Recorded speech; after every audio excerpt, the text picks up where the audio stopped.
Prezados irmãos em Cristo Jesus, prezados pastores, eu estou aqui com a finalidade de passar para vocês um curso de tesouraria para a igreja. Mas antes eu gostaria de fazer uma introdução. A importância de você capacitar o tesoureiro para a igreja, porque a igreja, tendo a tesouraria organizada, ela tem uma finança organizada, tem uma saúde financeira organizada e aí por diante. Então, nós vamos fazer uma pequena apresentação. Primeiro, eu gostaria de apresentar o meu currículo. Nós fazemos, sou da Via Contabilidade há mais de 23 anos, um escritório especializado em contabilidade de igreja, e faço várias palestras, seminários nas igrejas, nas associações das igrejas, sobre tesouraria e finança. E Deus colocou o desejo no meu coração de compartilhar conhecimento para ajudar as igrejas, e também para divulgar o nosso trabalho. Então, eu espero que esse vídeo seja muito útil para a sua igreja e para você, como tesoureiro. E o mais importante aqui, depois você pode ver o currículo com calma, mais importante que nós somos diácono e servo do nosso Senhor Jesus Cristo, e a gente tem um trabalho de ajudar os tesoureiros das igrejas que nos confiam a contabilidade a fechar o seu relatório corretamente, tirar todas as dúvidas. Então, por isso que nós resolvemos fazer esse vídeo. Quando Deus chama, Ele capacita. Então, tesoureiro, Deus te chamou, não foi à toa. Você tem que buscar o conhecimento, buscar se capacitar, que o Senhor vai te dar sabedoria, o Senhor vai te capacitar cada dia mais. Então, Josué 1:9 diz assim: não te mandei eu? Esforça-te e tem bom ânimo. Não temas, nem te espante, porque o Senhor teu Deus é contigo por onde quer que andares. Então, Deus está contigo, meu irmão. Deus quer fazer o melhor por você. Então, por isso, você tem que fazer o melhor para Deus. E outro texto também que eu separei rapidamente, diz assim: vamos fazer o melhor para Deus. Eclesiastes 9:10, parte A. Tudo quanto te vier a mão para fazer, faz conforme as tuas forças. Então, só a parte A. E todo esse vídeo aqui tem a marca da Via Contabilidade, é o escritório onde a gente trabalha.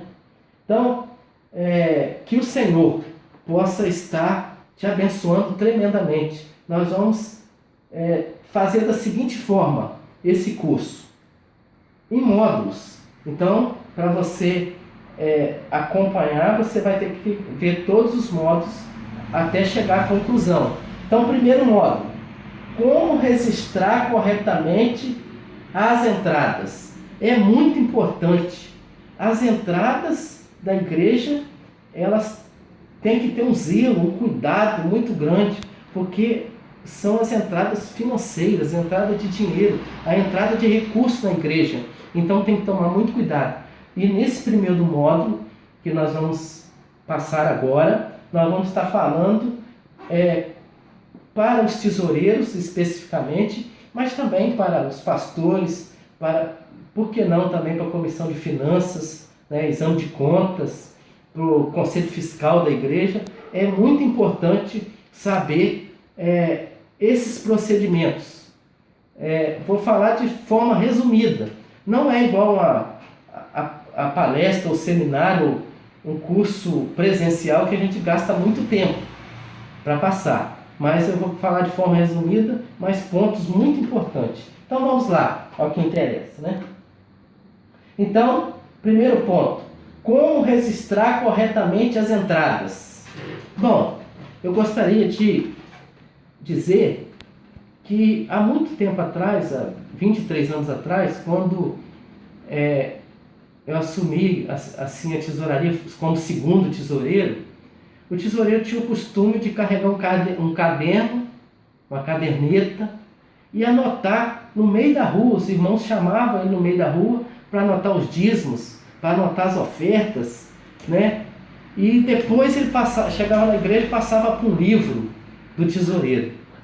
Mas esse procedimento não é correto. Não é correto. O correto é os irmãos estar entregando o dízimo na igreja, você está entregando o seu dízimo na igreja, e ele ser colocado no gasofilácio ou na salva, né? E as pessoas estar recolhendo, porque é um momento de culto a Deus. É um momento de culto. Então vamos para o primeiro ponto aí. Entrega do dízimo, momento de culto. Já acabei até falando, né? Que quando eu assumi como primeiro tesoureiro na igreja, os irmãos queriam também fazer a mesma coisa comigo. Entregar o dízimo no meu escritório, entregar o dízimo na minha casa, entregar o dízimo no meio da rua. Eu não permiti. Falei, não, meus irmãos, dízimo é momento de culto e tem que ser entregue na igreja. Porque a Bíblia diz, trazei todos os dízimos na casa do tesouro, e não na casa do tesoureiro. E não na rua, entregar na rua o tesoureiro. Isso não é certo. O certo é entregar na igreja. Porque lá ele não, o segundo ponto aqui, ele não vai contar sozinho o dízimo. Então, o dízimo, na hora recolhe o dízimo, sempre é bom 2 ou 3 testemunhas, né? Conferir o dízimo junto com o tesoureiro ou junto com os diáconos e registrar o dízimo na mesma hora. Então você nunca pode contar o dízimo sozinho, porque senão quem vai garantir que foi aquilo mesmo que entrou na igreja? Foi aquilo mesmo que estava no gasofilácio e foi aquilo mesmo, aquele valor mesmo que estava na salva. Então é muito importante que você registre o dízimo na hora da contagem e nunca faça isso sozinho.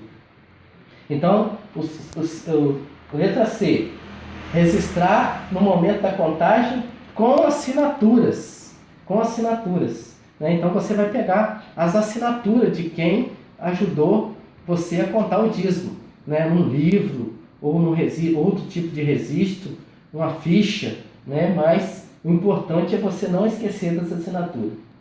Registre sempre na data da contagem, regime de caixa. O que é isso? Também, como a gente instrui vários tesoureiros, tem tesoureiro que fala assim, não, eu vou registrar o dízimo no mês passado, mas o irmão está entregando agora, porque esse dízimo é referente ao mês passado. Não faça isso, irmão. Não faça isso. Você tem que registrar o dízimo no momento da contagem.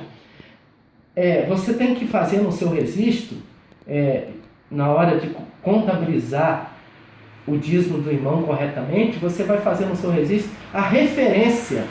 Qual referência que ele dízimo? Qual linha do envelope que ele está? Janeiro, fevereiro, março, abril? Você vai botar lá na referência. Mas a data de contagem tem que ser respeitada, que vai ser na contabilidade como a data de entrada daqueles recebimentos de dízimo. Ok? Então, registre sempre pelo regime de caixa. O regime de caixa é isso, é no momento do recebimento. E os dízimos entregues em atraso? O que fazer? Bom, às vezes tem aquele irmão que vai entregar no domingo o dízimo de vários meses, né? Ele está com o dízimo atrasado. Então ele vai entregar, vamos dar um exemplo aqui, março, abril e maio. E você está em julho. Então você vai colocar a data que você recebeu de registro em julho, mas lá na referência, lá na linha do envelope ou na linha da ficha dele, você vai preencher os meses que realmente ele está entregando, que é março, abril e maio, ok? Mas a data de registro tem que ser respeitada, que é julho. Não existe vale de dízimos e ofertas. Tem muitos irmãos que falam assim, não deixa meu nome em branco não, faz um vale aí para mim, depois eu acerto com você. Não faça isso, meu amigo, porque senão a tesouraria vai virar uma bagunça. Você não vai conseguir controlar os saldos da tesouraria. Não existe vale de dízimo, né? Não existe isso. Então, você tem outras formas de você fazer isso sem precisar fazer vale. Cuidado com o cheque de terceiro. O que é esse ponto aqui? Cuidado com o cheque de terceiro. Porque muitos irmãos, às vezes, em vez de colocar o dinheiro dentro do envelope, né, de dízimo, ele vai colocar um cheque que ele recebeu de outra pessoa que não seja ele, um cheque de terceiro. Então, você tem que tomar o cuidado de, na hora de tirar esse cheque de dentro do envelope de dízimo, você colocar o nome de quem entregou esse dízimo. É muito importante, porque senão, se esse cheque voltar ou se acontecer qualquer coisa com esse cheque, você não vai saber mais quem entregou esse cheque, porque é um cheque de terceiro desconhecido, ok? Então isso é muito importante. Ao receber cheque predatado, o que fazer? Bom, o cheque predatado é numerário em caixa. O que quer dizer isso? Vai ficar guardado com o tesoureiro, vai ficar guardado no cofre da igreja, vai ficar... você não vai depositar esse cheque. E ele vai contar como saldo em dinheiro, até que você possa jogar ele para o banco e compensar ele. Então você não passe para terceiros. Não faça isso, porque é uma responsabilidade muito grande. O ideal é não receber cheque predatado, mas nem sempre isso é possível, né? Tem irmãos que falam assim, não quero ficar com meu nome em branco, vou te dar um cheque aqui. E você tem que aceitar o cheque predatado. Depósito não identificado, você vai lançar em outras entradas, como depósito não identificado. Às vezes a igreja tem uma conta, e essa conta é conhecida pelos irmãos da igreja, e os irmãos, em vez de entregar o dízimo na igreja, ele vai lá e faz um depósito no banco. E você não consegue identificar quem fez. Então a única forma de lançar nas entradas da igreja é como outras entradas, depósito não identificado. Ok? Então, veja o exemplo de registro de entrada. Aqui, nós temos a data que foi efetivamente recebido. Dia 16/7. A data que foi efetivamente recebido. O nome dos irmãos e também o nome da oferta.